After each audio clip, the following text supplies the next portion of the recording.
Vimos ayer cómo el general Cárdenas, con una mecánica política extraordinaria de apoyar a campesinos, a obreros, de organizar a el pueblo, lleva a cabo la recuperación de bienes nacionales con el respaldo de la gente. Si se ve en la historia, hay una diferencia en la estrategia que aplica el presidente Madero y la que aplica el presidente Cárdenas. El presidente Madero es un hombre con ideales libertarios, un demócrata que incluso se adelanta a su tiempo,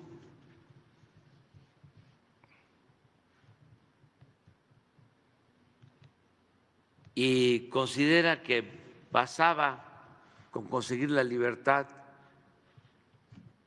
para que se llevara a cabo la transformación del país.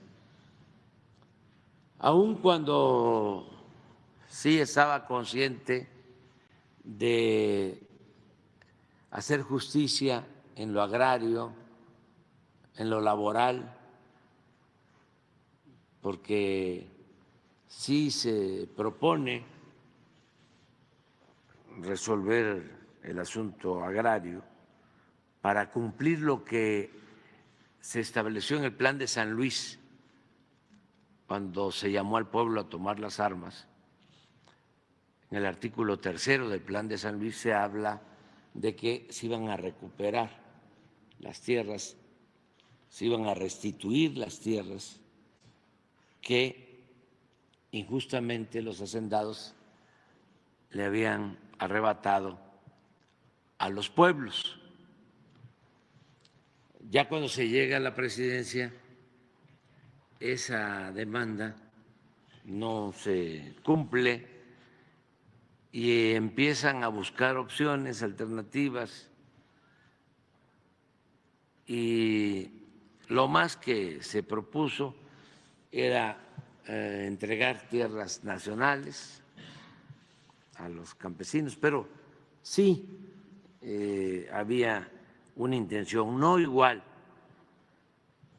que como lo plantearon originalmente en el Plan de San Luis y como lo demandaba Zapata.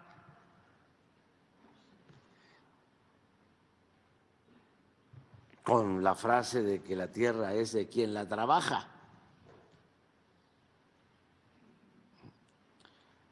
Pero bueno, sí, Madero avanzó en eso.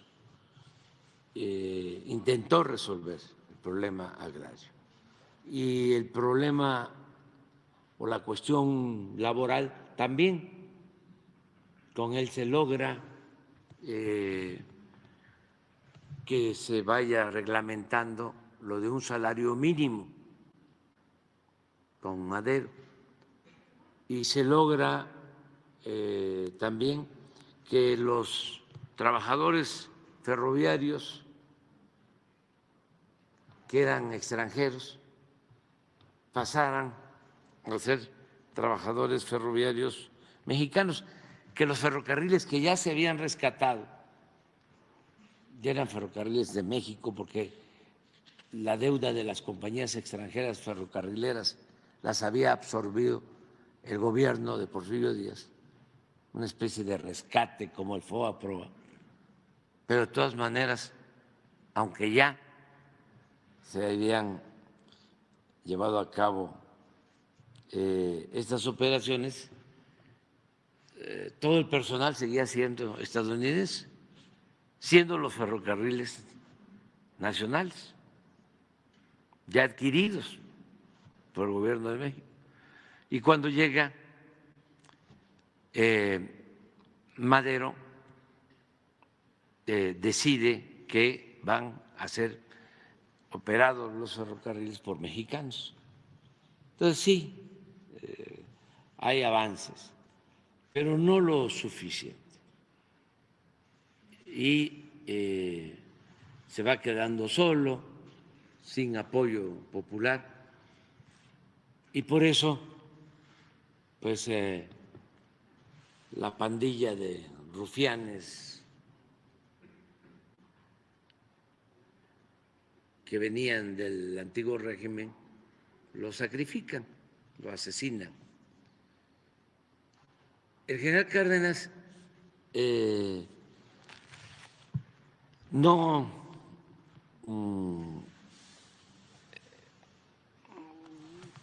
titubea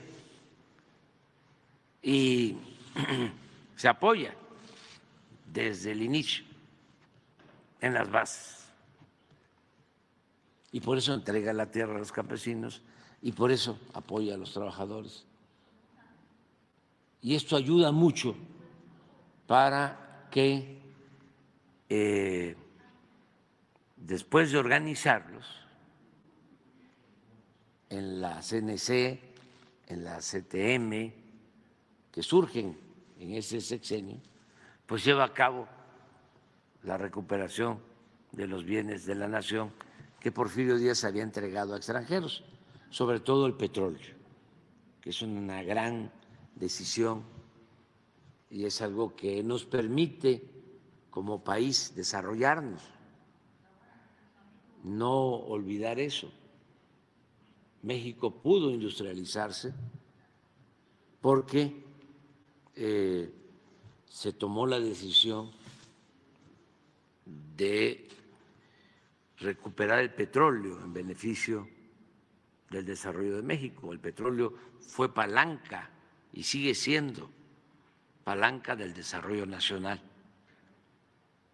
Les comentaba que en el periodo neoliberal, 36 años, de 1983 al 2018, el 30% del presupuesto nacional se integraba con ingresos provenientes del petróleo. Entonces, se impulsó el desarrollo de México.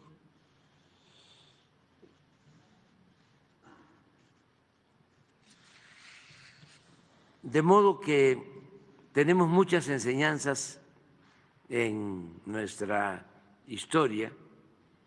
El general Cárdenas resistió todo el embate del conservadurismo corrupto de la época porque tenía el apoyo del pueblo. Y esa es una lección. Finalmente, como este capítulo se llama El humanismo mexicano, yo escribo lo siguiente: el humanismo mexicano se sostiene en perfecto equilibrio en dos pies.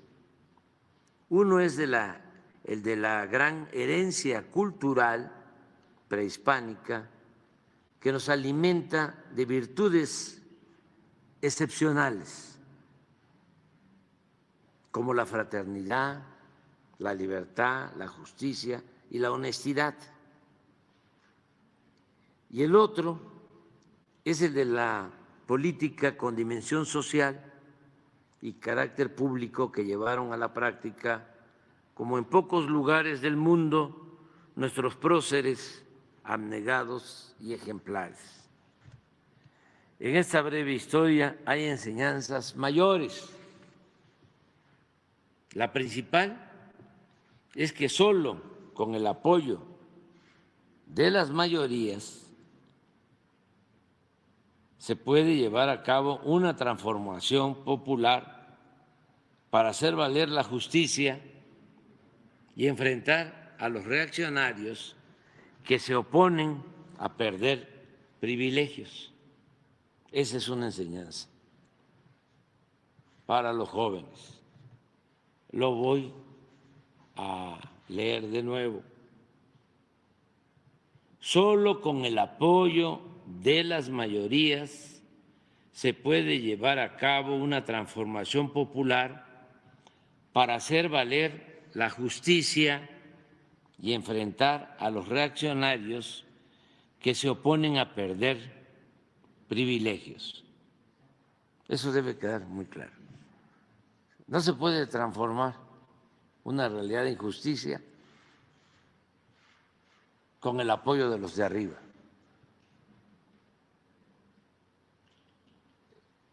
Eso resulta absurdo, contradictorio. No se puede llevar a cabo una transformación con los opresores.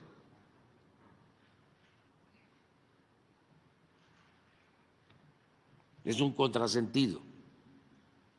¿Con quién se transforma? Pues con el pueblo.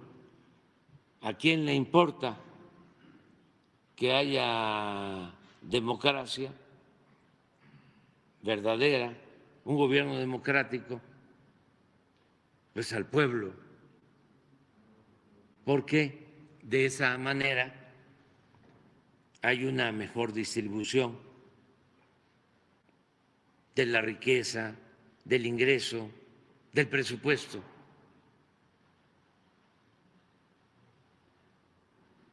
Por eso, hoy de nuevo exclamamos a los cuatro vientos: nada de zigzaguear.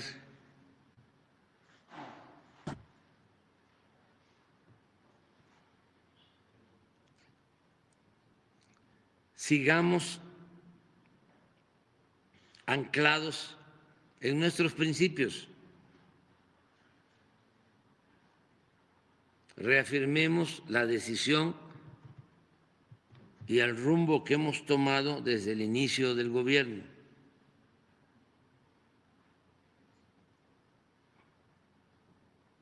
No a las medias tintas, a la indefinición.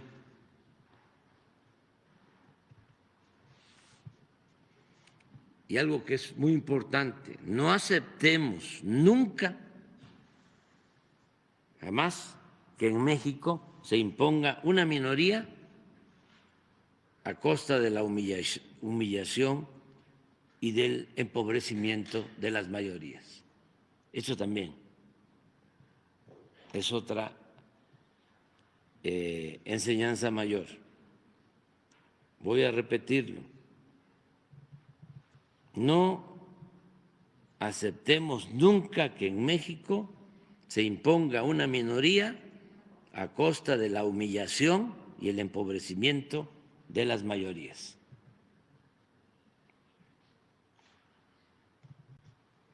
El humanismo mexicano que postulamos se acompaña de la economía moral, pues sostenemos, esto lo decía el maestro Silva Gerso, que el progreso sin justicia es retroceso. No es suficiente crecer si no hay bienestar.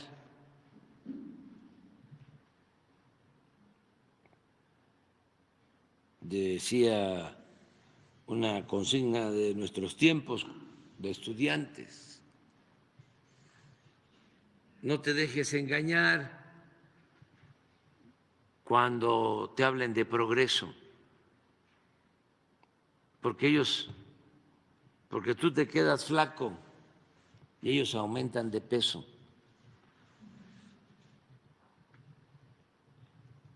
Es progreso con justicia, crecimiento con bienestar,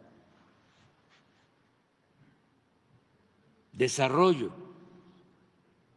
antes se usaba más la palabra, el término, el concepto desarrollo. Cuando se impuso el modelo neoliberal, en vez de desarrollo se empezó a hablar de crecimiento. Y el crecimiento, pues, significa más acumulación de riqueza de un país, de una nación, pero no necesariamente una mejor distribución de esa riqueza. Puede ser que se esté produciendo más riqueza, pero se acumula en unas cuantas manos. Ya hemos visto cómo en la época de Salinas, cuando empiezan las privatizaciones, cuando empiezan a entregar los bienes de la nación a particulares, de repente se constituye un grupo compacto, una nueva oligarquía. Llega a estar México en el 4.º lugar en multimillonarios en el mundo, pero al mismo tiempo, en ese periodo, cuando se están transfiriendo bienes nacionales, bienes del pueblo a particulares cercanos a Salinas, es cuando hay más desigualdad en nuestro país. Entonces, sí al crecimiento económico, pero con bienestar. Nuestra tesis es que no basta el crecimiento económico, sino que es indispensable la justicia social. En la nueva política económica, moral y social que hemos aplicado desde el principio de nuestro gobierno, se ha desechado la obsesión tecnocrática de medirlo todo en función de indicadores de crecimiento que no necesariamente reflejan las realidades sociales, que es lo que estamos comentando. Nosotros consideramos que lo fundamental no es cuantitativo, sino cualitativo, es decir, la distribución equitativa del ingreso y de la riqueza. El fin último de un Estado es crear las condiciones para que la gente pueda vivir libre y feliz, libre de miserias y de temores. Asimismo, más allá del simple crecimiento económico, es fundamental desterrar la corrupción y los privilegios para destinar todo lo obtenido y ahorrado en beneficio de las mayorías del pueblo y de manera específica en beneficio de los más pobres y marginados. La estrategia central del gobierno en el terreno de la política social descansa en respetar, atender y escuchar a todas y todos, pero otorgando preferencia a los pobres y humillados. Siempre dijimos, ese fue mi lema de campaña por la jefatura de gobierno en la Ciudad de México en el año 2000, que por el bien de todos, primero los pobres. Esta frase debe ser la esencia de la actividad política porque es sinónimo de humanismo y una forma distinta de entender el poder, cuyo ejercicio, como lo he dicho muchas veces, solo es puro y virtuoso cuando se pone al servicio de los demás. El poder solo tiene sentido y se convierte en virtud cuando se pone al servicio de los demás.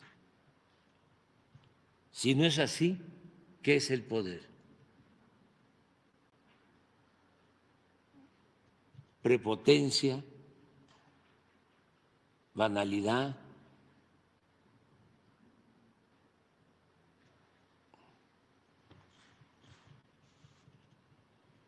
Fantochería,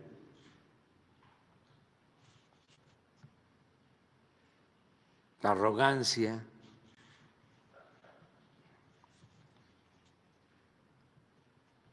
clasismo, racismo, discriminación. Pero atender a los más pobres es también, esto es interesante, por si fuese poco, ir a la segura para contar con el apoyo de muchos cuando se busca transformar una realidad de opresión y alcanzar el ideal de vivir en una sociedad mejor, más justa, igualitaria y fraterna. ¿Quién defiende realmente a un gobierno democrático? ¿Quién nos defiende a nosotros? El pueblo.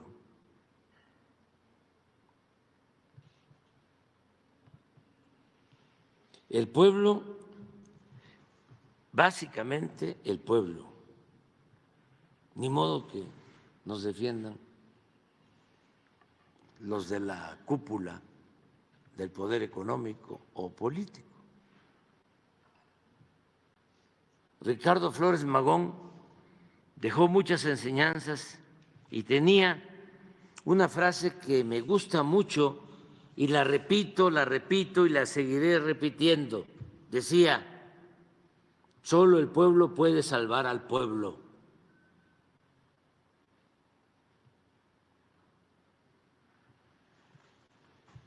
Y otro oaxaqueño, el presidente más grande que ha tenido México, el mejor presidente en toda la historia, Benito Juárez, un indígena zapoteco, decía, con el pueblo todo, sin el pueblo nada.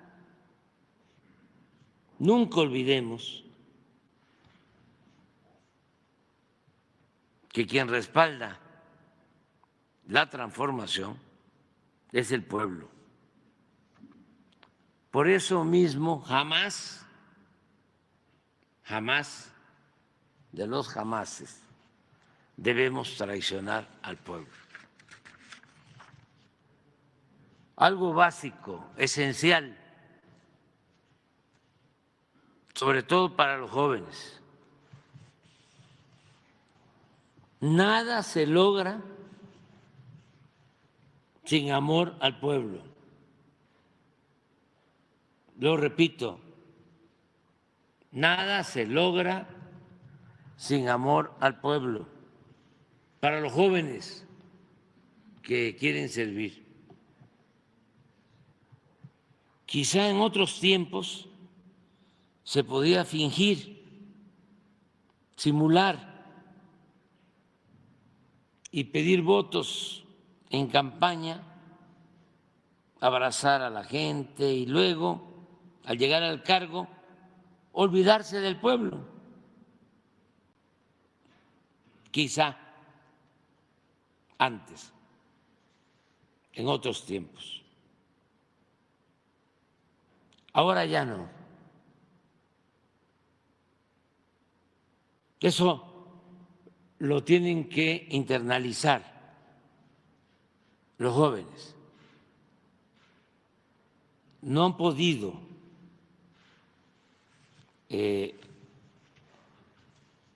aceptarlo los de más edad en estos tiempos. Les cuesta mucho entender que el pueblo es el actor principal en la vida pública de México, que el pueblo es el motor del cambio. Porque como lo hemos dicho muchísimas veces, la política tradicional se hacía sin tomar en cuenta al pueblo. El pueblo no existía. La política era asunto de los políticos. Por eso están desconcertados. Entonces, para los jóvenes es muy importante entender que si quieren dedicarse al noble oficio de la política, no deben olvidar que lo principal es tenerle amor al pueblo, querer al pueblo, cultivar un profundo amor al pueblo. Nada se logra sin amar al pueblo. El presidente Lázaro Cárdenas decía en 1937, me gusta mucho este fragmento, ya lo he repetido en otras ocasiones, porque lo escribe en sus apuntes, siendo presidente. En 1937, él llega a la presidencia en el 34 y está hasta 1940. Y en sus apuntes deja escrito lo siguiente, en 1937, antes se acostumbraba a llevar los diarios y en política los diarios de campaña. Decía que le mortificaba, lo cito, conocer el verdadero fondo moral de muchos servidores públicos al observar en sus semblantes el disgusto que les causaba la demanda de auxilio o de justicia de la gente pobre. Entonces pienso más en la tragedia interminable de nuestro propio pueblo. Pues bien, sin ese sincero sentimiento, nada bueno se puede hacer en la vida, y menos en la política, que contrario a lo que se suele pensar, es uno de los oficios más nobles y de la más alta jerarquía espiritual.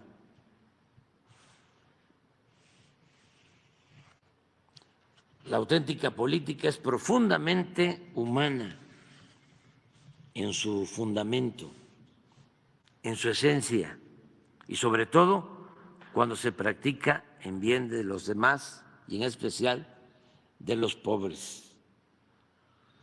Ya termino sosteniendo que estoy convencido que contaremos con el apoyo del pueblo para consolidar la transformación de nuestro país. Ya no puedo leer lo demás. Hasta aquí.